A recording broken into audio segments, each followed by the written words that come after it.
Welcome everybody. This is the next installment in the digital Crossfire series put on by the Realtors Legal Committee and Risk Management Subcommittee. There have been 6 videos that have been shot, and today we're going to go over the answers to the recap quiz that many of you took recently.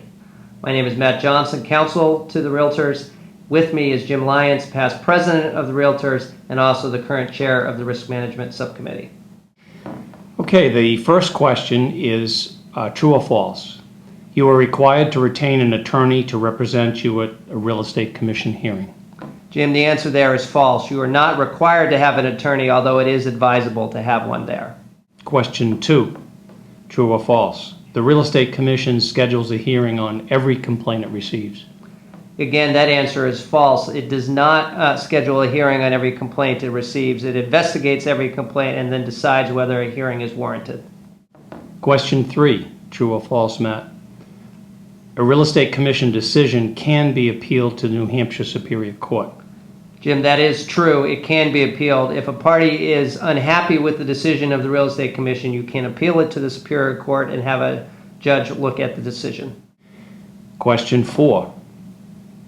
If a complaint is filed, you'll be required to deliver all your records regarding the transaction to the Real Estate Commission. True or false? Jim, that answer is true. That is required. And what kinds of records might the commission be looking at? Just emails, all that kind of thing? How broad is their research in terms of records? Their request is very broad. Nowadays, given the proliferation of technology, they're going to look for your normal transaction documents, the disclosure form, the purchase and sale agreement, the listing agreement, but even more importantly, any notes, emails, text, Facebook postings, you name it. So you really need to cover the waterfront. Pretty much everything, it sounds like. Yes. Question 5, true or false. The Real Estate Commission does not initiate complaints on its own, but responds only to consumer complaints.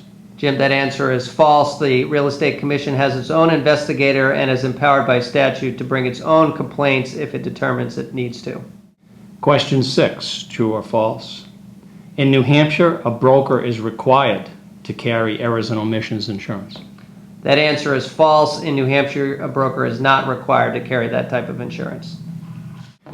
Question 7, true or false. Errors and omissions insurance does not cover intentional acts or violations of New Hampshire's Consumer Protection Act. Jim, that answer is true, and that's an important reminder people need to know when a lawsuit is filed. Depending on the type of claims asserted, there may not be insurance coverage, even if you have errors and omissions insurance. Interesting. Question 8, true or false. It is not necessary to notify your errors and omissions carrier of a potential claim until a lawsuit is filed. Jim, that answer is false. You should notify the carrier as soon as you become aware of any even potential claim.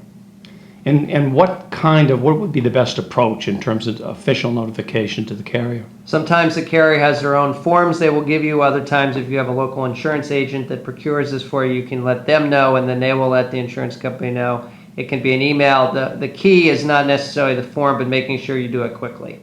Question 9, true or false. Errors and omissions premiums are not influenced by your office practices, procedures, and training.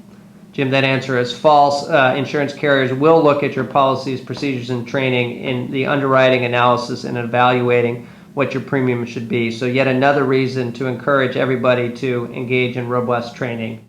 And finally, question 10. True or false? New Hampshire's license law does not apply to social media. That answer is false. Under New Hampshire license law, social media counts as advertising and is regulated by the Real Estate Commission. It is probably the most hot button issue right now before the Real Estate Commission, and one of the most likely ways you may be in front of the Real Estate Commission. Thank you. Thank you, everybody.